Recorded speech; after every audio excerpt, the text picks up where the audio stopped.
রিয়াদে স্বাক্ষরিত চুক্তি, মুসলিম বিশ্বে নতুন ঝড়, কাতারে হামলা, আর সেই হামলাই পাল্টে দিল গোটা মুসলিম বিশ্বের সমীকরণ। যে দেশগুলো এতদিন বিচ্ছিন্ন দ্বীপের মতো ছড়িয়েছিল তারা বুঝে গেল এবার আর আলাদা থাকা সম্ভব নয়। ইসরায়েল যখন কাতারে আগুন ছড়ালো সেই মুহূর্তে উপসাগরের বুকে জন্ম নিল ভয়। ভারত যখন পাকিস্তানের দরজায় ইসরায়েলকে নিয়ে এলো তখন রিয়াদও বুঝল সময় ফুরিয়ে আসছে। নিরাপত্তার জন্য শুধু ওয়াশিংটনের ভরসায় থাকা মানে আত্মহত্যা। তাই নড়ে চড়ে বসল সৌদি যুবরাজ মোহাম্মদ বিন সালমান। রিয়াদের রাজপ্রাসাদে এক ঐতিহাসিক দৃশ্য, এক পাশে সৌদি যুবরাজ, অন্য পাশে পাকিস্তানের প্রধানমন্ত্রী শেহবাজ শরীফ। দুজনের হাতে কলম, সামনে টেবিলে রাখা এক অভূতপূর্ব সমঝোতা। সেই চুক্তিতে লেখা রইল, এক দেশের বিরুদ্ধে আগ্রাসন মানে উভয়ের বিরুদ্ধে আগ্রাসন।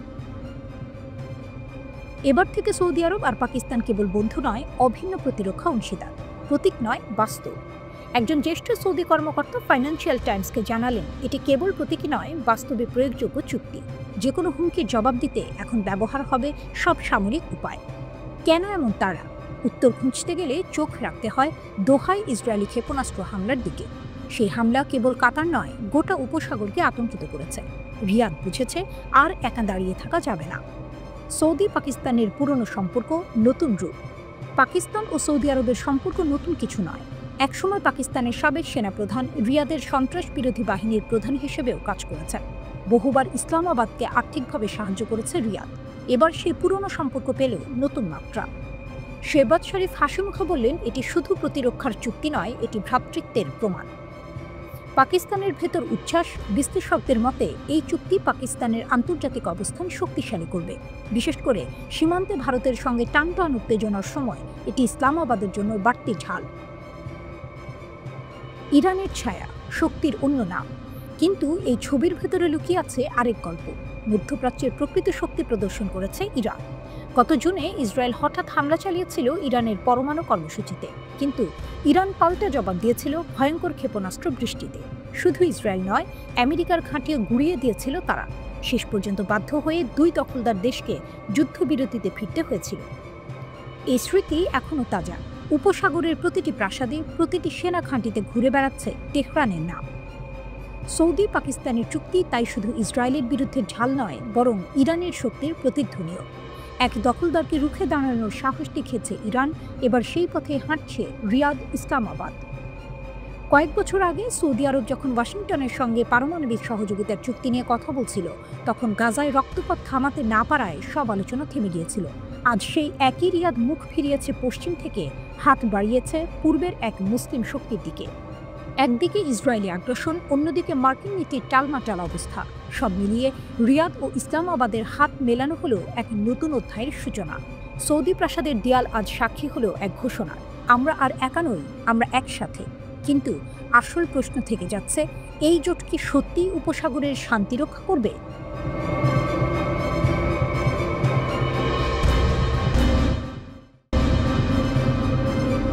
কাতারের উপর ইসরায়েলের হামলার পর উপসাগরের পাল্টা হিসাব।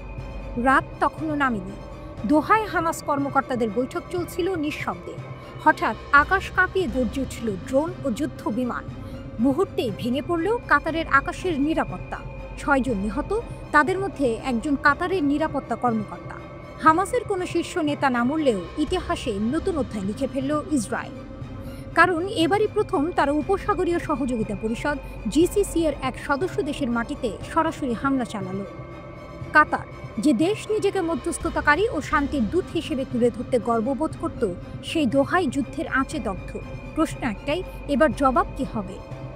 কূটনীতির মঞ্চে পাল্টা আঘাত।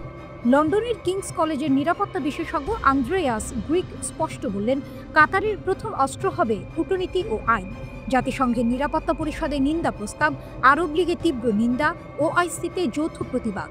সব জায়গায় ইসরায়েলকে কোণঠাসা করার পরিকল্পনা চলছে। কাতারের পররাষ্ট্র মন্ত্রণালয় ইতিমধ্যেই আইনজীবী দল গঠন করেছে। আদালতের কাঠগড়ায় ইসরায়েলকে দাঁড় করানোই এখন তাদের কৌশল। সামরিক প্রতিশোধ। প্রশ্ন জাগে, কাতার কি ইসরায়েলের ওপর সরাসরি পাল্টা হামলা চালাবে? গ্রিকের জবাব, না। কাতারের সে সক্ষমতা নেই, ইচ্ছেও নেই। তবে আকাশ প্রতিরক্ষা ব্যবস্থায় বিনিয়োগ বাড়ানো এবং জিসিসির মধ্যে নতুন সম্মিলিত নিরাপত্তা জোট করার আলোচনা শুরু হয়েছে। দোহা এখন ভাবছে ইসরায়েলও তাদের জন্য সমান হুমকি। উপসাগরীয় দেশগুলোর ঐক্য। সবচেয়ে নাটকীয় মোড় এসেছে এখানে। দীর্ঘদিন বিভক্ত উপসাগরীয় রাজতন্ত্রগুলো এখন একে অপরের দিকে হাত বাড়াচ্ছে। সংযুক্ত আরব আমিরাতের প্রেসিডেন্ট মোহাম্মদ বিন জায়েদ দোহায় গেছেন, এরপর সৌদি যুবরাজও পৌঁছেছেন। 2017 সালের ভয়াবহ অবরোধের তিক্ততা যেন এক ঝটকায় মুছে গেছে। এক প্রতিবেশীর উপর বিমান হামলা গোটা উপসাগরকে কাঁপিয়ে দিয়েছে। আমিরাত পর্যন্ত ইসরায়েলের কর্মকাণ্ডকে বিশ্বাসঘাতকতা বলেছে। এই ভাষা এর আগে খুব কম শোনা গেছে। যুক্তরাষ্ট্রের বিশ্বাসযোগ্যতা প্রশ্নে। কাতারের মাটিতে 8,000 মার্কিন সেনা মোতায়েন, সেন্টকমের আঞ্চলিক সদর দপ্তর দোহায়। তবু ইসরায়েলের হামলা ঠেকাতে পারেনি যুক্তরাষ্ট্র।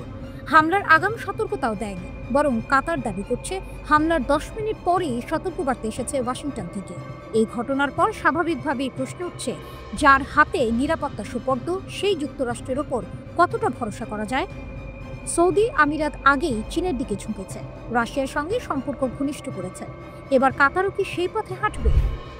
নতুন এক আঞ্চলিক সমীকরণ। ইসরায়েল হয়তো ভেবেছিল হামাসকে দোহায় আঘাত করলে বার্তা দেয়া হবে, কিন্তু ফল হয়েছে উল্টো। আরব রাজতন্ত্রগুলো ক্ষণিকের জন্য হলেও ঐক্যবদ্ধ হয়েছে। কাতারের ওপর হামলা হয়তো আব্রাহাম চুক্তি পর্যন্ত পুনর্মূল্যায়নের দিকে ঠেলে দিতে পারে। এক কথায়, ইসরায়েলের এই অভিযানে নতুন শত্রুতা নয়, বরং পুরনো বিরোধীদের একত্র করেছে। কাতারের রাতের আকাশে ভেসে বেড়ানো ড্রোনের শব্দ শুধু দোহাকেই কাঁপায়নি, এটি যেন গোটা উপসাগরের ওপর ঝুলিয়ে দিয়েছে এক অনিশ্চিত ভবিষ্যৎ। আগামী দিনগুলোয় দেখা যাবে উপসাগরীয় দেশগুলো ইসরায়েলের বিরুদ্ধে কূটনৈতিক মঞ্চে কতটা দৃঢ় অবস্থান নেয়, নাকি তারা আবারও অভ্যস্ত সমঝোতার পথে ফিরে যায়।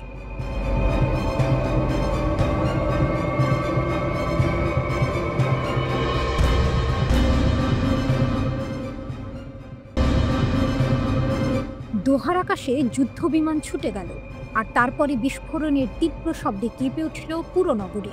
কাতারের হামাস সদর দপ্তরে ইসরায়েলি হামলা কেবলই স্থাপনার ওপর আঘাত নয়, এটি ছিল কাতারের সার্বভৌমত্বের বিরুদ্ধে প্রকাশ্য আগ্রাসন।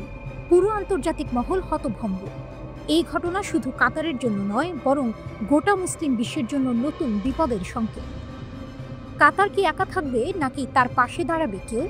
যুদ্ধের এই পরিস্থিতি কেবল একটি দেশকে বিপদে ফেলবে না, বরং তা এক বৃহত্তর প্রতিরোধের অগ্নিসংকেত হয়ে উঠবে।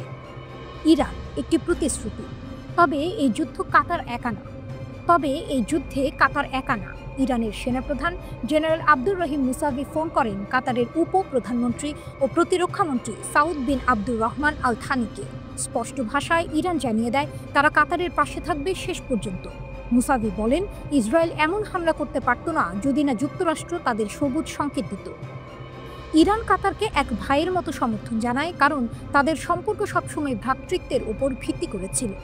কাতারের ক্ষোভ। তবে কাতারি মন্ত্রী নিজের ক্ষোভ গোপন রাখেননি। তিনি এই হামলাকে বিশ্বাসঘাতক আঘাত বলে উল্লেখ করেন। কাতার তখন শান্তির প্রতিষ্ঠার উদ্যোগ নিচ্ছিল এবং হামাসের নেতারা গাজা যুদ্ধবিরতির খসড়া নিয়ে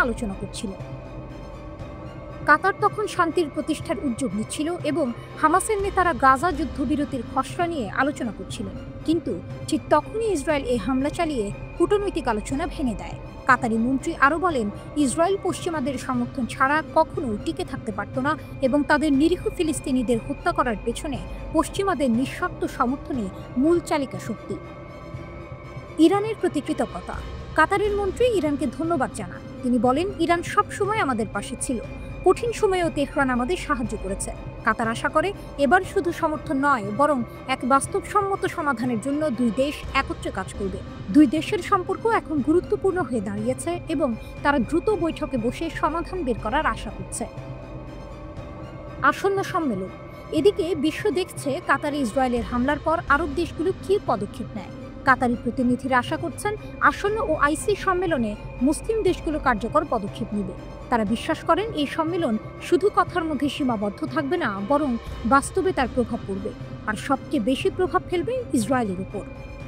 তবে এক ভয়াবহ নাটকীয়তায় মধ্যপ্রাচ্যের মানচিত্রে কাতারের উপর হামলার ঘটনা পুরো অঞ্চলের জন্য অগ্নিসংকেত হয়ে উঠেছে।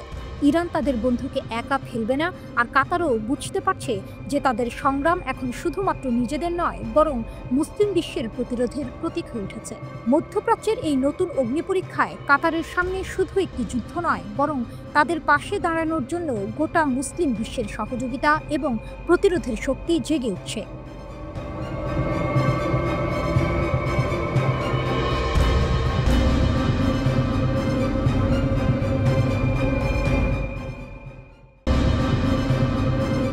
কাতারে ইসরায়েলের হামলা এক নতুন বিপদের সূচনা।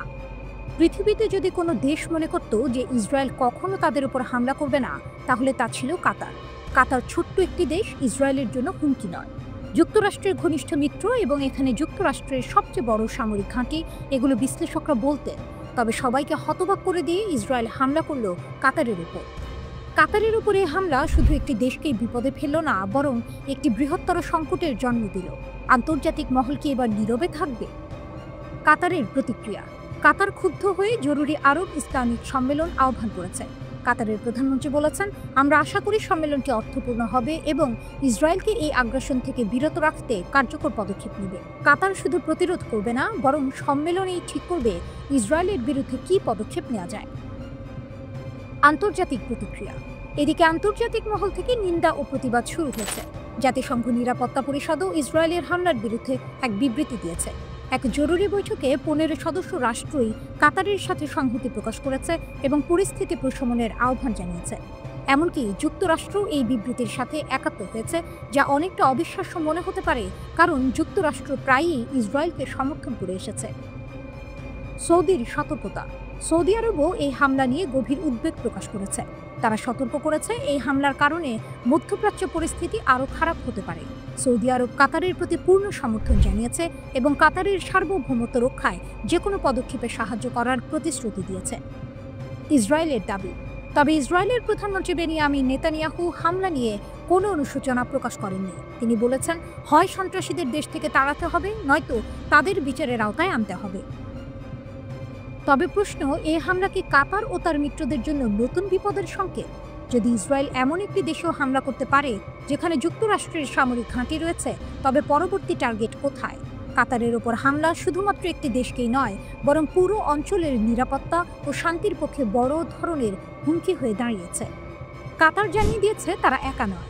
আন্তর্জাতিক সমর্থন এবং সৌদি আরব, জর্ডান সহ অন্যান্য দেশের সহযোগিতা এই সংঘাতকে আরও জটিল করে তুলতে পারে। আর এখন সবার চোখ এই মুহূর্তে ইসরায়েলকে পরবর্তী পদক্ষেপ নিতে দেখার দিকে।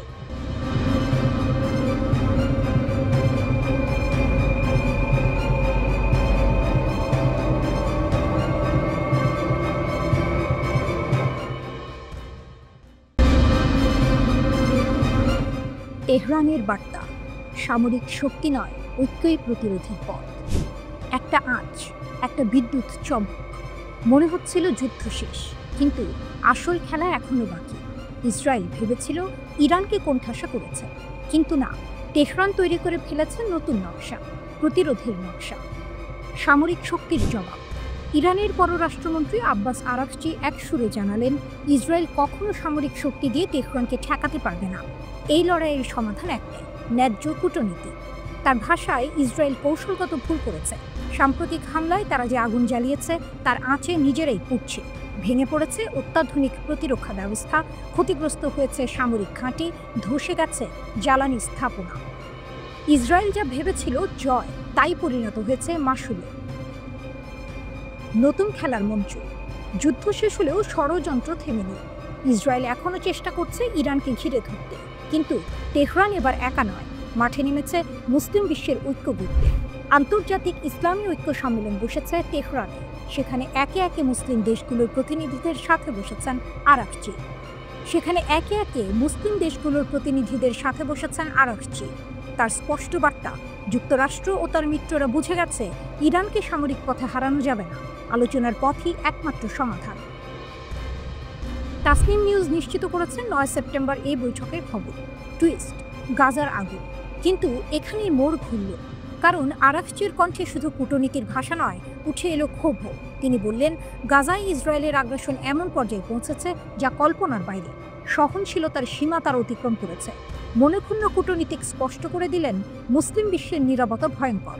যদি এই নীরবতা চলতে থাকে, তবে ইহুদিবাদীদের আগ্রাসন সারা পৃথিবী ছড়িয়ে পড়বে।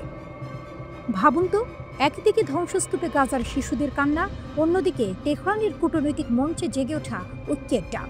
একটা দৃশ্য আগুনের, আরেকটা দৃশ্য আশার। কাহিনী যেন যুদ্ধ আর কূটনীতির দ্বৈরথ। ইসরায়েল যেখানে যুদ্ধকে চূড়ান্ত সমাধান ভেবেছে, ইরান সেখানে খুঁজছে ঐক্যের শক্তি। কিন্তু সতর্ক বার্তা দিয়ে রেখেছে, যদি গাজায় আগ্রাসন বন্ধ না হয়, তবে মুসলিম দুনিয়া আর চুপ থাকবে না। আজকের তেহরান যেন বার্তায় বারুদ ভরেছে। সামরিক শক্তি নয়, ঐক্যই প্রতিরোধের পথ। কিন্তু প্রশ্ন থেকে যাচ্ছে, মুসলিম দুনিয়া কি সত্যিই এক হবে, নাকি গাজার ধ্বংসযজ্ঞ আরও দীর্ঘ হবে? উত্তরটা ইতিহাসই লিখবে। কিন্তু আপাতত তেহরানের মঞ্চ থেকে বিশ্ব শুনে ফেলেছে এক সংকল্প: ইরান থামবে না।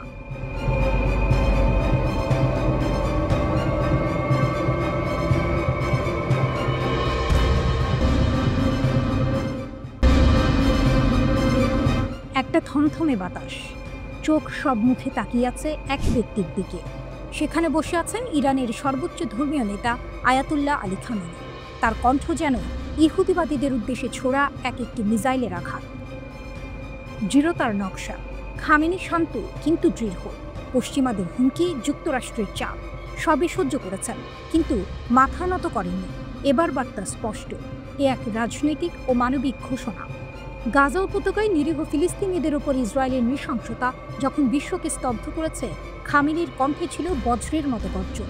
তিনি ঘোষণা করলেন, মুসলিম দেশগুলোকে ইহুদিবাদী সরকারের সাথে সব ধরনের বাণিজ্যিক ও রাজনৈতিক সম্পর্ক ছিন্ন করতে হবে। শুধুমাত্র এই পথেই ইসরায়েলকে কঠিন শাস্তি দেওয়া সম্ভব।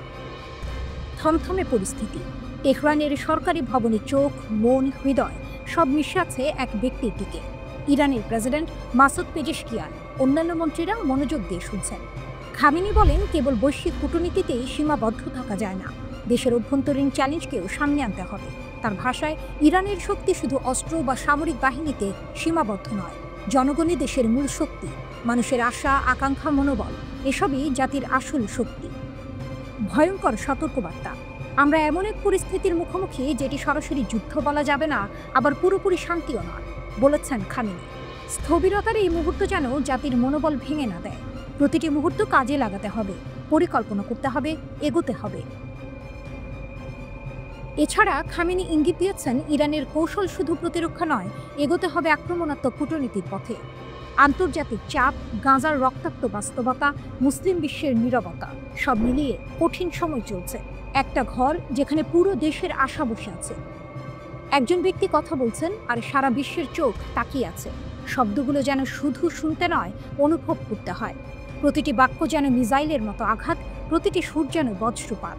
খামেনির স্পষ্ট বার্তা, ইসরায়েলের আগ্রাসন থামানো গেলে মুসলিম বিশ্বের একত্র হওয়া ছাড়া বিকল্প নেই।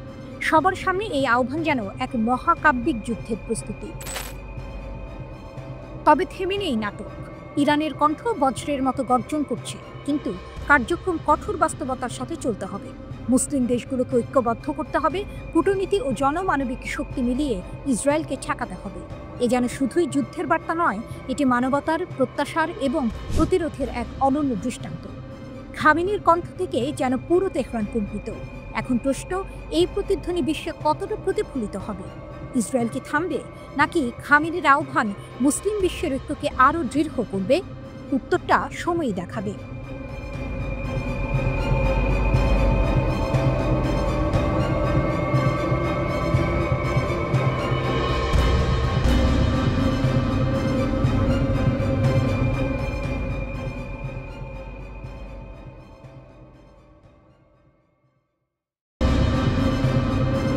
মধ্যপ্রাচ্যের বালুকাবেলায় ভেসে আসছে প্রস্তুতির শব্দ।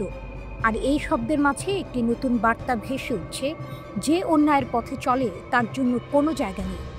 ইসরায়েলের জন্য বন্ধ হয়ে গেল দুবাইয়ের দরজা। বিশ্বের অন্যতম বড় প্রতিরক্ষা সম্মেলন দুবাই ইয়ার 100 এবার ইসরায়েলের জন্য তিক্ত এক অভিজ্ঞতা হতে চলেছে। দীর্ঘ বছর ধরে ইসরায়েল এখানে অংশগ্রহণ করেছিল, কখনো নতুন প্রযুক্তি প্রদর্শন, কখনো বড় বড় চুক্তি নিয়ে আলোচনা। তবে এবার ইসরায়েলি প্রতিরক্ষা মন্ত্রণালয়ের জন্য এই সম্মেলনে জায়গা নেই। কেন? কারণ কিছুদিন আগে কাতারের দোহায় হামাসের নেতাদের ওপর হামলা চালায় ইসরায়েল, এবং এই হামলা শুধু কাতারের জন্য নয়, বরং পুরো বিশ্বের জন্য একটি বিশ্বাসঘাতকতা হিসেবে বিবেচিত হয়েছে। সংযুক্ত আরব আমিরাতের দৃঢ় পদক্ষেপ। কাতারের এই আক্রমণের পর সংযুক্ত আরব আমিরাত দৃঢ়ভাবে কাতারের পাশে দাঁড়ায়। আমিরাতের প্রেসিডেন্ট মোহাম্মদ বিন জায়েদ দোহায় যান এবং কাতারের নিরাপত্তা নিশ্চিত করতে তাদের সাহায্য করার প্রতিশ্রুতি দেন। এই পদক্ষেপ আমিরাতকে একটি শক্তিশালী প্রতীক হিসেবে প্রতিষ্ঠিত করেছে। আমরা অন্যায়ের পাশে দাঁড়াই না, এই বার্তা বিশ্বকে শোনানোর জন্য তারা এই সিদ্ধান্ত নিয়েছে। এবং এই সমর্থনেই দুবাই ইয়ার 100 এর আয়োজনের সময় ইসরায়েলকে অংশগ্রহণের সুযোগ দেওয়া হয়নি। ইসরায়েল বিস্মিত, হতাশ। ইসরায়েল প্রথমে বিশ্বাস করতে পারেনি এমন ঘটনা ঘটবে। তাদের কর্মকর্তারা নিশ্চিত ছিলেন একে কেন্দ্র করে মধ্যপ্রাচ্যের আকাশে সবকিছু তাদের হাতে থাকবে। তবে এই সিদ্ধান্ত তাদের কাছে বড় আঘাত হিসেবে এসেছে। এটা তো কাতারের জন্য বিশেষ কিছু, এমন ধারণাই ছিল তারা। কিন্তু আজকের বাস্তবতা তাদের কল্পনাকে ভেঙে দিয়েছে। তেল গ্যাসে ভরপুর এই অঞ্চলে শক্তির ভারসাম্য যে এক মুহূর্তে পাল্টে যেতে পারে তা তারা বুঝতে পারেনি। আমিরাতের শক্তি, ন্যায় এবং একতা। যেখানে ইসরায়েল শক্তি প্রদর্শন করেছিল, আমিরাত সেখানে ন্যায় এবং একতা প্রদর্শন করেছে। তাদের এই দৃঢ়তার ফলে তারা আরব বিশ্বের এক বড় নেতা হয়ে উঠেছে। সৌদি আরব, জর্ডান সহ অন্যান্য দেশও কাতারের পাশে দাঁড়ানোর সংকল্প নিয়েছে। কাতারি বিশ্বাসঘাতক ইসরায়েলের হামলার নিন্দা জানিয়েছে সংযুক্ত আরব আমিরাত।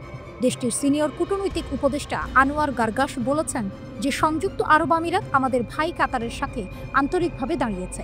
আরব উপসাগরীয় দেশগুলির নিরাপত্তা অবিভাজ্য, গার্গাস বলেছেন। তিনি জোর দিয়ে বলেছেন যে তার দেশ এই আগ্রাসন মোকাবিলায় পূর্ণ সংহতি প্রকাশ করছে।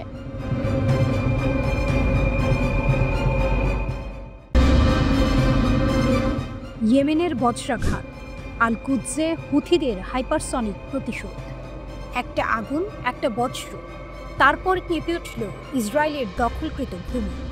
কল্পনাও করেনি নেতানিয়াহুর সেনারা যে প্রতিঘাত এত ভয়ঙ্কর রূপে আসবে। আরব আমিরাতে ফিলিস্তিনপন্থী নেতাদের ভবনে হামলা চালালো ইসরায়েল। কয়েক ঘন্টা যায়নি, ইয়েমেনের প্রতিরোধ যোদ্ধারা আঘাত হানল সরাসরি ইসরায়েলের হৃদয়ে। দখলকৃত আল কুদসে ঝাঁপিয়ে পড়ল হাইপারসনিক ক্লাস্টার মিসাইল। এ যেন চোখের বদলে চোখ। আঘাতের পর্দা উন্মোচন। হুথিদের মুখপাত্র ঘোষণা দিলেন, আমরা হামলা চালিয়েছি সেই ভূমিতে যেখানে ফিলিস্তিনিদের উচ্ছেদ করে বসতি স্থাপনাকারীদের ঘর বানানো হয়েছে। তাদের ভাষায় মিশন সফল, লক্ষ্য অর্জিত। এবার শুধু সতর্কতা নয়, আরও বড় আঘাতের হুঁশিয়ারি। বার্তা স্পষ্ট, ফিলিস্তিনি ভাইদের রক্ষায় ইয়েমেন যোদ্ধারা শেষ নিঃশ্বাস পর্যন্ত লড়বে। প্রেস টিভির প্রতিবেদন। ইরানের সংবাদ মাধ্যম প্রেস টিভি জানায়, ইসরায়েলের সংবেদনশীল স্থাপনায় একের পর এক মিসাইল আঘাত হেনেছে হুথি যোদ্ধারা। ব্যবহৃত হয়েছে ভয়ঙ্কর অস্ত্র হাইপারসনিক প্যালেস্টাইন 2। এটি এমন ক্লাস্টার মিসাইল যা একাধিক ওয়ারহেড বহন করতে সক্ষম। আকাশে ছুটে গিয়ে মুহূর্তেই ভাগ হয়ে যায় বহু ক্ষেপণাস্ত্রে। প্রতিরক্ষা ব্যবস্থা ভেদ করে আছড়ে পড়ে লক্ষ্যবস্তুতে। এই অস্ত্রের গুজব ছিল বহুদিন। ইসরায়েলের ওয়াইনেট সংবাদ মাধ্যম সম্প্রতি সতর্ক করেছিল, ইয়েমেনি বাহিনী হয়তো নতুন ধরনের মিসাইল ভান্ডারে রেখেছে, যা তেল আবিবের দিকে ছুটে আসতে পারে। সেটিই বাস্তব হল। প্রতিশোধের আগুন। সম্প্রতি ইয়েমেনের রাজধানী সানায় হুথিদের প্রেসিডেন্ট প্যালেস লক্ষ্য করে ভয়ানক হামলা চালিয়েছিল ইসরায়েল। তার জবাবেই এবার ইয়েমেনিদের প্রতিঘাত। শুধু আল কুদস নয়, হুথিদের হামলায় কেঁপে উঠেছে বেন গুরিয়ন বিমানবন্দর, ইসরায়েলের বন্দর, এমনকি লোহিত সাগরের নৌপথ। ড্রোন আর মিসাইলের ঝড় যেন এক অস্থিরতায় ফেলেছে ইসরায়েলি সেনা আর তাদের মিত্রদের। কাহিনী যেন যুদ্ধের সিনেমা। প্রথমে ইসরায়েল আঘাত করে আরব আমিরাতে ফিলিস্তিনিপন্থী নেতাদের ভবনে। মনে হয়েছিল ভয় দেখানো গেল, কিন্তু না, কয়েক ঘন্টার মধ্যে পাল্টে আঘাত এলো ইয়েমেন থেকে। যেন ইতিহাসের নাট্যমঞ্চে টুইস্ট, যেখানে শিকারী শিকারীকে পরাস্ত করে। ভবিষ্যতের সতর্কবার্তা। হুথিরা জানিয়ে দিয়েছে এটা কেবল শুরু। তাদের প্রতিশোধ চলবে। তারা শুধু নিজেদের ক্ষতির জবাব দিচ্ছে না, তারা দাঁড়াচ্ছে ফিলিস্তিনিদের পাশে। বার্তাটা যেন আকাশ ভেদ করে ছুটে আসা আগুনের অক্ষরে লেখা, ইসরায়েল, প্রতিটি হামলার জবাব আমরা দেব। প্রতিটি ফিলিস্তিনির কান্নার প্রতিধ্বনি আমরা রূপ দেব বজ্রঘাতে। আল কুদসে সেই বজ্রের শব্দ শোনা যাচ্ছে।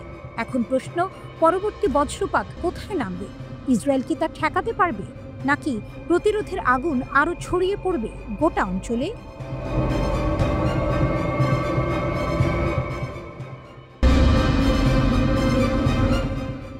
দোহা, ওয়াশিংটন। বিস্ফোরণের আগুনে লুকানো সত্য। হঠাৎ এক বিস্ফোরণ, কেঁপে ওঠে দোহার আকাশ। মানুষ দিশেহারা, বাইরে বেরোবে কি বেরোবে না এই দ্বিধার মাঝেই সামনে এলেন কাতারের পররাষ্ট্র মন্ত্রণালয়ের মুখপাত্র মাজেদ আল আনসারি। কণ্ঠ ছিল দৃঢ়, বার্তা ছিল আরও দৃঢ়। যা বলা হচ্ছে, আমরা নাকি আগে ভাগে যুক্তরাষ্ট্র থেকে সতর্কবার্তা পেয়েছিলাম, এটা সম্পূর্ণ মিথ্যা। কল আমরা পেয়েছি বিস্ফোরণের মুহূর্তে, আক্রমণের আগে নয়। এক কথাতেই দুলে উঠল কূটনৈতিক অঙ্গ। দোহা ওয়াশিংটনের মধ্যে তৈরি হলো বিভ্রান্তির ঝড়। কাতার বলছে তাদের জানানো হয়নি, অথচ মার্কিন সূত্র দাবি করছে বিষয়টি একেবারেই উল্টো। প্রশ্নটা বড় হয়ে উঠল, কে আসলে সত্য গোপন করছে? ত্রিমুখী নাটক। এই ঘটনার পরই আঁকা হলো এক নতুন ত্রিভুজ, দোহা, ওয়াশিংটন আর জেরুজালেম। কাতার নির্দোষ দাবি করছে, যুক্তরাষ্ট্রে বাড়ছে সন্দেহ, আর ট্রাম্পপন্থী রিপাবলিকানরা প্রকাশ্যে দাঁড়াচ্ছে ইসরায়েলের পাশে। সিনেটর লিন্ডসে গ্রাহাম, যিনি ট্রাম্পের ঘনিষ্ঠ সহযোগী, স্পষ্ট করে দিলেন তিনি সরাসরি ইসরায়েলি নেতৃত্বের সঙ্গে যোগাযোগে আছেন। এক্সে লিখলেন, এই ঘটনায় নয়, গোটা মধ্যপ্রাচ্যের ভবিষ্যৎ নিয়ে আলোচনা করেছি।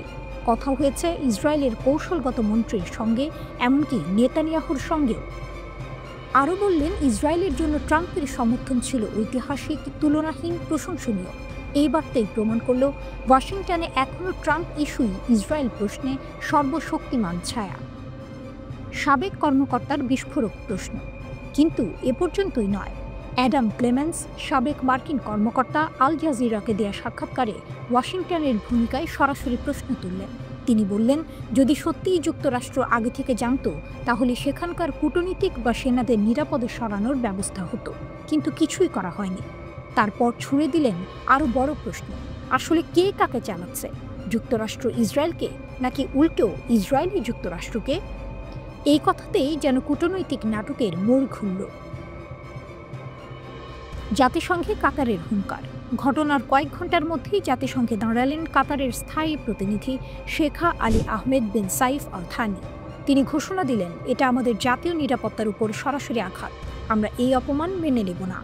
একই সঙ্গে নিরাপত্তা পরিষদে লিখিত চিঠি জমা দিয়ে জানালেন, তদন্ত শুরু হয়েছে সর্বোচ্চ পর্যায়ে, পরিষদকে নিয়মিত অবহিত করা হবে। সন্দেহের নতুন ছায়া। তবে সবার চোখে ছবি এক নয়। একদল বিশ্লেষক বলছেন, কাতার হয়তো নিজেই এই খেলায় মূল চরিত্র। যুক্তরাষ্ট্র আর ইসরায়েলের সঙ্গে যোগসাজশ করেই হয়তো সাজানো হয়েছে পুরো নাটক। তাদের দাবি, কাতার আগে থেকেই জানত, হয়তো কাতার থেকেই তথ্য গিয়েছিল ইসরায়েলের হাতে, আর সেই সূত্র ধরে তৈরি হয়েছে এই হামলা। যদি তাই হয়, তবে বড় নেতাদের দোহা থেকে বিতাড়িত করার মতো পদক্ষেপও শুরু হতে পারে শিগগির। শেষ প্রশ্ন, তাহলে আসল রহস্যটা কি? বিস্ফোরণের বার্তা, এটা কি আসলেই একক সিদ্ধান্ত, নাকি এর পেছনে লুকিয়ে আছে আরও বড়, আরও গভীর ভূ রাজনৈতিক খেলা? দোহা, ওয়াশিংটন আর জেরুজালেম, 3 শহর, কিন্তু সুতোগুলো টেনে ধরছে আসলে কে? এটাই সবচেয়ে বড় প্রশ্ন।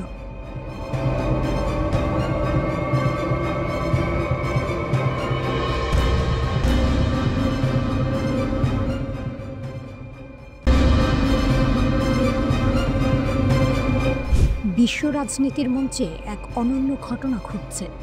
দীর্ঘদিনের সম্পর্কের টানাপোড়েনের পর ইরান এবং কাতার একে অপরের পাশে দাঁড়িয়ে এসেছে, ইসরায়েলের বিরুদ্ধে শক্তিশালী ঐক্যবদ্ধ প্রতিক্রিয়া গড়ে তোলার জন্য। ইরানের রাষ্ট্রপতি মাসুদ পেজেশকিয়ান তার সাম্প্রতিক সফরে কাতারের আমির Sheikh Tamim bin Hamad Al থানির সঙ্গে কথা বলেন, যেখানে তিনি ঘোষণা করেন ইরান কাতারের পাশে দাঁড়াবে এবং ইসরায়েলি অপরাধের বিরুদ্ধে শক্তিশালী অবস্থান নেবে। বিশ্বের মুসলিম দেশগুলো এই সময়ে কাতারের পাশে দাঁড়ানোর প্রস্তুতি নিচ্ছে। ইরান, যা কিছুদিন আগেও কাতারের সঙ্গে সম্পর্কের ক্ষেত্রে অস্থির ছিল, এখন একজোট হয়ে ইসরায়েলের বিরুদ্ধে এক গুঁয়ে কণ্ঠস্বর তুলে ধরছে। পেজেশকিয়ান বলেছেন, ইসলামিক দেশগুলোকে ঐক্যবদ্ধ হওয়া জরুরি, যাতে ইসরায়েলের অপরাধের বিরুদ্ধে দৃঢ় অবস্থান নেওয়া যায়। এদিকে কাতারের আমির শেখ তামিম তার একে অপরের সঙ্গে আলোচনা সত্ত্বেও নেতানিয়াহু সরকার যে সীমাহীন বোমা বর্ষণ করেছে তা নিয়ে গভীর উদ্বেগ প্রকাশ করেন। তিনি বলেন, নেতানিয়াহু তার অপরাধের জন্য কোনো সীমা মানে না, সে আক্রমণ করে চলেছে বিনা বাধায়। এই ঘটনা কেবল রাজনৈতিক পর্যায়ে নয়, পুরো বিশ্বের মুসলিম জাতিগুলোর কাছে একটি বড় বার্তা হয়ে দাঁড়িয়েছে। কাতার এবং ইরান একসঙ্গে ইসরায়েলের বিরুদ্ধে সাহসিকতার সঙ্গে মুখ খুলতে শুরু করেছে। তাদের ঐক্যের মাধ্যমে মুসলিম বিশ্বে এমন এক ভয়ঙ্কর প্রতিক্রিয়া সৃষ্টি হতে পারে, যা ইসরায়েলকে নিজেদের ভূমিকা পুনর্বিবেচনা করতে বাধ্য করতে পারে। কিন্তু এই পুরো পরিস্থিতি কি কেবল একটি রাজনৈতিক খেলা, নাকি এটি ধর্মীয় ও মানবাধিকার সংক্রান্ত এক গভীর সংকট? ইসরায়েলের সাম্প্রতিক হামলা, বিশেষত কাতারের রাজধানীতে হামাস নেতাদের উপর আক্রমণ, আন্তর্জাতিক অঙ্গনে সমালোচনার ঝড় তুলেছে। হামাসের দাবি, তাদের সিনিয়র আলোচক প্রতিনিধি দল বেঁচে গেছে, তবে 5 জন নিম্ন স্তরের সদস্য নিহত হয়েছে। এই ঘটনাটি আরও প্রশ্ন তুলে, ইসরায়েলের সাফল্য কি সত্যিই সফল, কিংবা এটি কেবল তাদের আক্রমণের এক ভ্রান্ত প্রচেষ্টা? বিশ্ব মুসলিম জাতিগুলোর একত্রিত প্রতিক্রিয়া কেবল রাজনৈতিকভাবে গুরুত্বপূর্ণ নয়, এটি মানবাধিকার এবং ন্যায় বিচারের একটি মাপকাঠি হিসেবে কাজ করছে। কাতারের ওপর ইসরায়েলি হামলার নিন্দা জানিয়েছে ইরান। দেশটির পররাষ্ট্র মন্ত্রণালয়ের মুখপাত্র ইসমাইল বাঘাই রাষ্ট্রীয় টেলিভিশনে দেয়া বক্তব্যে এ নিয়ে কথা বলেন। তিনি বলেন, এই পদক্ষেপ আন্তর্জাতিক আইনের স্পষ্ট লঙ্ঘন এবং কাতার ও ফিলিস্তিনি মধ্যস্থতাকারীদের জাতীয় সার্বভৌমত্বের লঙ্ঘন। পররাষ্ট্র মন্ত্রণালয়ের মুখপাত্র আরও বলেন, এটি অবশ্যই এ অঞ্চল এবং আন্তর্জাতিক সম্প্রদায়ের জন্য একটি গুরুতর সতর্কবার্তা হিসেবে কাজ করবে। এবছরের জুনের শেষ দিক থেকে যুদ্ধবিরতি পালন করছে ইরান ও ইসরায়েল। এদিকে ইসরায়েলের প্রধানমন্ত্রীর কার্যালয় থেকে বলা হয়েছে, হামাসের শীর্ষ সন্ত্রাসী নেতাদের বিরুদ্ধে আজকের অভিযান ছিল সম্পূর্ণ স্বাধীন ইসরায়েলি অভিযান।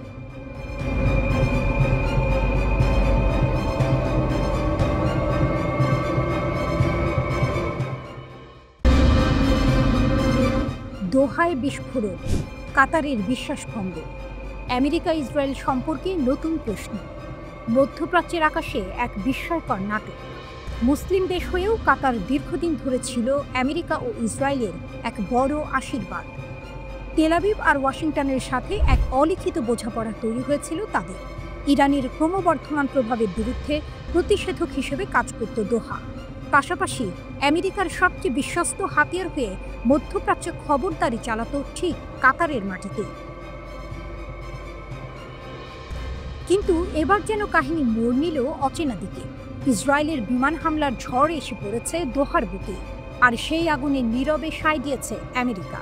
কাতারের বিশ্বাসভঙ্গ হলো মুহূর্তে। দোহার আকাশে আগুন, কাতারের হৃদয়ে প্রশ্ন। ইসরায়েলের হামলার পর কাতার দাঁড়িয়েছে এক গভীর দ্বিধার মোড়ে। এই হামলার ফলে শুধু প্রাণহানি ঘটেনি, ভেঙে গেছে কাতার, ইসরায়েলের সেই অলিখিত সমঝোতাও। এখন প্রশ্ন, কাতার কি আর আগের মতো থাকবে? তাদের পররাষ্ট্রনীতি আর মধ্যপ্রাচ্যের ভূমিকা নিয়ে বিশ্ব জুড়ে শুরু হয়েছে নতুন আলোচনার ঝড়। আমেরিকার ঘাঁটি অথচ লক্ষ্যবস্তু দোহা। কাতারে অবস্থিত আল উদেইদ বিমান ঘাঁটি মধ্যপ্রাচ্যে আমেরিকার সবচেয়ে বড় সামরিক ঘাঁটি। এখান থেকেই চালানো হয় আমেরিকার বেশিরভাগ সামরিক অভিযান। ন্যাটোর বাইরে কাতারকে দেওয়া হয়েছে মেজর নন ন্যাটো অ্যালাই মর্যাদা। তবুও ইসরায়েল হামলা চালালো ঠিক সেই দোহার বুকে, যেন মিত্রকেই আঘাত করা হলো। এতে কাতারের নিরাপত্তা ব্যবস্থায় প্রশ্নবিদ্ধ হয়ে দাঁড়িয়েছে। এখন দোহা আশা করছে আমেরিকা ইসরায়েলের উপর চাপ সৃষ্টি করবে, কিন্তু ট্রাম্প প্রশাসন যদি নীরব থাকে তবে সম্পর্কের বন্ধনে টানাপোড়েন তৈরি হবে নিশ্চিতভাবে। গ্যাস, শক্তি আর কূটনীতির টুইস্ট। কাতার বিশ্বের অন্যতম বৃহত্তম তরলীকৃত প্রাকৃতিক গ্যাস রপ্তানিকারক দেশ। ইউক্রেন যুদ্ধের পর ইউরোপীয় ও আমেরিকার মিত্র দেশগুলো রাশিয়ার গ্যাস থেকে দূরে সরে যেতে চাইছে। ফলে বিকল্প সরবরাহকারী হিসেবে কাতারের গুরুত্ব এখন আকাশচুম্বী। এই শক্তি কার্ড হাতে রেখেই দোহা চাইলে আমেরিকার মিত্রদের মাধ্যমে ইসরায়েলের উপর চাপ সৃষ্টি করতে পারে। একদিকে গ্যাস সরবরাহের স্থিতিশীলতা, অন্যদিকে আঞ্চলিক মধ্যস্থতার ভূমিকা। কাতার জানে তার হাতে রয়েছে বড় তাস। মধ্যস্থতাকারী না পক্ষভুক্ত? দীর্ঘদিন ধরে কাতার ছিল ইসরায়েল হামাসের মধ্যে প্রধান মধ্যস্থতাকারী, কিন্তু এবার ইসরায়েলের এই হামলা কাতারের সেই ভূমিকাকে চ্যালেঞ্জের মুখে ফেলেছে। হামাস কি আর কাতারের ওপর আস্থা রাখবে? নিরপেক্ষতার মুখোশ কি এবার ভেঙে যাবে? এই প্রশ্নে দোদুল্যমান কাতার এখন নিজের কৌশল পুনর্বিবেচনা করছে। আস্থা ভাঙা, সম্ভাব্য নতুন জোট। কাতার মনে করছে ইসরায়েলের এই হামলা শুধু একটি সামরিক পদক্ষেপ নয়, বরং তাদের সার্বভৌমত্বের উপর সরাসরি আঘাত। রাজধানী দোহাতেই যখন বিস্ফোরণ, তখন দেশের নিরাপত্তা প্রশ্নবিদ্ধ না হয়ে পারে না। ফলে কাতার আন্তর্জাতিক অঙ্গনে আরও শক্ত অবস্থান নিতে বাধ্য হতে পারে। আর যদি দোহা মনে করে আমেরিকা যথেষ্ট কঠোর হচ্ছে না, তবে কাতার হয়তো হাত বাড়াবে ইরানের দিকে, যে ইরান এতদিন ছিল কাতারের গোপন প্রতিপক্ষ। দোহায় ইসরায়েলের হামলা শুধু একটি বিস্ফোরণ নয়, এটি মধ্যপ্রাচ্যের কূটনীতির চিত্রনাট্য পাল্টে দিতে পারে।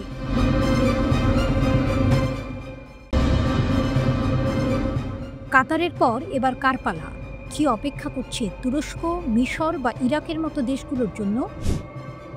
সম্প্রতি ইসরায়েল কাতারের রাজধানী দোহায় হামাস নেতাদের লক্ষ্য করে বিমান হামলা চালায়, যা পুরো মধ্যপ্রাচ্যে এক নতুন উত্তেজনা সৃষ্টি করেছে। কাতার যা দীর্ঘদিন ধরে হামাস এবং ইসরায়েলের মধ্যে আলোচনার কেন্দ্রস্থল হিসেবে কাজ করে আসছিল, এখন নিজেই লক্ষ্যবস্তু হয়ে দাঁড়িয়েছে। এই হামলা শুধুমাত্র কাতারের বিরুদ্ধে ছিল না, এটি পুরো অঞ্চলের উপর ইসরায়েলের শক্তির প্রদর্শন হিসেবে দেখা হচ্ছে। এটি আন্তর্জাতিক রাজনীতির জন্য এক বড় ধরনের বার্তা। ইসরায়েল যে কাউকে লক্ষ্যবস্তু করতে প্রস্তুত, যেখানে তাদের প্রয়োজন মনে হবে। তাই বিশ্লেষকরা প্রশ্ন তুলছেন, কাতারের পর কে হবে পরবর্তী টার্গেট? তুরস্ক, হুমকি কিন্তু সম্ভাবনা কম। তুরস্ক, যেটি ন্যাটো সদস্য দেশ, ইসরায়েলি হামলার সম্ভাবনা সঠিকভাবে কম বলেই মনে করা হচ্ছে। তুর্কি বিশ্লেষক বোক ওগলু বলেন, তুরস্ক ইতিমধ্যে ইসরায়েলকে সতর্ক করেছে, যদি তুরস্কের ভূখণ্ডে কোনো হামলা হয় তবে তারা পাল্টা ব্যবস্থা নেবে। কিন্তু প্রশ্ন হলো, এটা কতটা কার্যকর হতে পারে? মিশর, আতঙ্ক এবং প্রস্তুতি। মিশর, যা কাতারের পাশে দাঁড়িয়েছে, এখন আতঙ্কিত। তারা জানিয়ে দিয়েছে, কাতারে ইসরায়েলি হামলার মতো যদি তাদের দেশের মাটিতে হামাস নেতাদের লক্ষ্যবস্তুতে আঘাত করা হয়, তাহলে পরিণতি হবে বিধ্বংসী। মিশর এই হুমকির সাথে প্রস্তুতি নিচ্ছে এবং এটি নিশ্চিত যে তাদের ভূমি নিরাপদ রাখতে তারা যে কোনো পদক্ষেপ নিতে প্রস্তুত। ইরাক, পরবর্তী টার্গেট। ইসরায়েল ইরাকের দিকে তাকিয়ে থাকতে পারে। যদিও ইরাকে হামাসের কোনো সরাসরি উপস্থিতি নেই, তবুও সেখানে হামলার সম্ভাবনা রয়েছে। বিশেষজ্ঞরা বলছেন, ইসরায়েল হয়তো আগামী দিনে দ্বিতীয় সারির হামাস নেতাদেরও টার্গেট করতে পারে, এমনকি গাজা সংহতি আন্দোলনের কর্মীদেরও। এক্ষেত্রে তাদের গোয়েন্দা সংস্থা মোসাদ ইউরোপ পর্যন্ত গোপন হামলা চালাতে পারে বলে আশঙ্কা করা হচ্ছে। যুক্তরাষ্ট্র, মধ্যস্থতা বা সহায়তা। যুক্তরাষ্ট্রের ভূমিকা এই পরিস্থিতিতে গুরুত্বপূর্ণ। ট্রাম্প প্রশাসনের সাবেক সদস্য গ্যাব্রিয়েল সাউমা বলেছেন, ইরাকের নিরাপত্তা শুধু আঞ্চলিক শান্তির জন্য নয়, বৈশ্বিক তেলের বাজারে স্থিতিশীলতা বজায় রাখার জন্য অপরিহার্য। কিন্তু যুক্তরাষ্ট্র কিভাবে এই পরিস্থিতি মোকাবেলা করবে সেটা পরিষ্কার নয়। যুদ্ধের ছায়া। বিশ্ব এখন এক অস্থির পরিস্থিতিতে দাঁড়িয়ে আছে। কাতারের উপর হামলা করার পর ইসরায়েল কি আরও নতুন নতুন দেশকে টার্গেট করবে? আরব দেশগুলোর মধ্যে ঐক্যবদ্ধ হওয়ার আশঙ্কা থাকলেও তীব্র দ্বন্দ্বের মধ্যে তারা কিভাবে নিজেদের অবস্থান পরিষ্কার করবে তা দেখার বিষয়।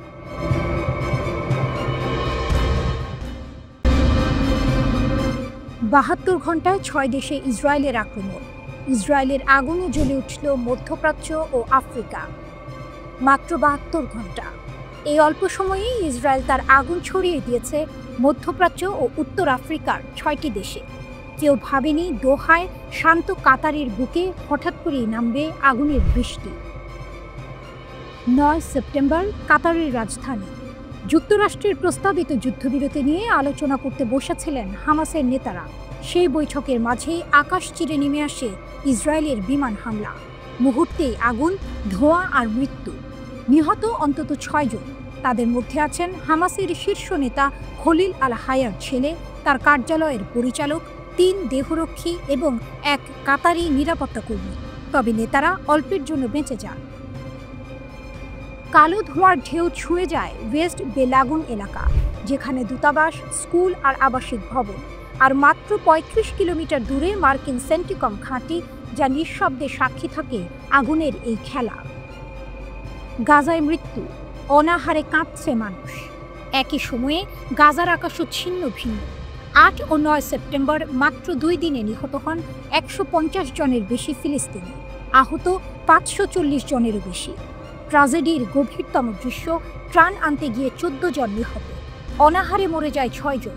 ২০২৩ সালের অক্টোবর থেকে এই পর্যন্ত গাজায় ইসরায়েলের হামলায় নিহত ৬৪,০০০-এরও বেশি মানুষ। ধ্বংসস্তূপ এখনও ঢেকে রেখেছে বহু অচেনা মুখ।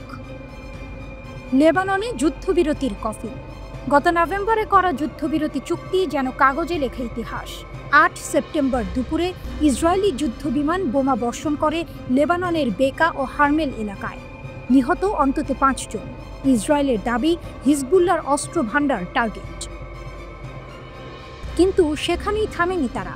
পরদিন বৈরুতের দক্ষিণে আবারও ড্রোন হামলা, আহত এক হিজবুল্লাহ যোদ্ধা। সীমান্তের ৫টি পোস্ট দখল করে রেখেছে ইসরায়েল। সিরিয়ার আকাশে বিস্ফোরণ। ৮ সেপ্টেম্বর গভীর রাতে হঠাৎ আলো। হোমসের বিমান ঘাঁটি আর লাতাকিয়ার সেনা ক্যাম্প কেঁপে ওঠে। স্থানীয়রা শুনেছেন প্রবল বিস্ফোরণের শব্দ। সিরিয়ার পররাষ্ট্র মন্ত্রণালয় বলেছে, এটা শুধু হামলা নয়, দেশটির সার্বভৌমত্বে আঘাত। প্রেসিডেন্ট আসাদের পতনের পর থেকে এই পর্যন্ত প্রায় 100 বার ইসরায়েল সিরিয়ায় হামলা চালিয়েছে। ধ্বংস হয়েছে 135টি স্থাপনা, নিহত অন্তত 61 জন। তিউনিসিয়ার বন্দরে আগুন, গাজা অবরোধ ভাঙতে যাওয়া বহর, 50টিরও বেশি জাহাজ। 8 সেপ্টেম্বর রাতে তাদের একটি ফ্যামিলি বোট তিউনিসিয়ার সিদি বৌ সাইদ বন্দরে দাঁড়ানো ছিল। হঠাৎ ড্রোন হামলা, আগুনে ঘিরে যায় 23 মিটার লম্বা জাহাজ, তবে ভাগ্যক্রমে 6 যাত্রী রক্ষা পায়। পরের দিন একই ঘটনা, যুক্তরাজ্যের পতাকাবাহী আরেক জাহাজে ড্রোন হামলা, আগুন জ্বলে ওঠে কিন্তু প্রাণহানি হয়নি। ইতিহাস যেন পুনরাবৃত্তি। 2010 সাল থেকেই ইসরায়েল একের পর এক ত্রাণবহর আটকে দিচ্ছে। ইয়েমেনের আকাশেও বজ্র। 10 সেপ্টেম্বর আঘাত হানে ইয়েমেনের রাজধানী সানায়, লক্ষ্য হুথি বিদ্রোহীরা। ক্ষতিগ্রস্ত হয় সানা বিমানবন্দর। গত মে মাসে ইসরায়েল একই বিমানবন্দরে হামলা চালিয়েছিল। এতে বিমানবন্দরটি বেশ ক্ষতিগ্রস্ত হয়েছিল। 28 আগস্টের হামলায় হুথি সরকারের প্রধানমন্ত্রী আহমেদ আল রাহাবি ও আরও কয়েকজন শীর্ষ কর্মকর্তা নিহত হন।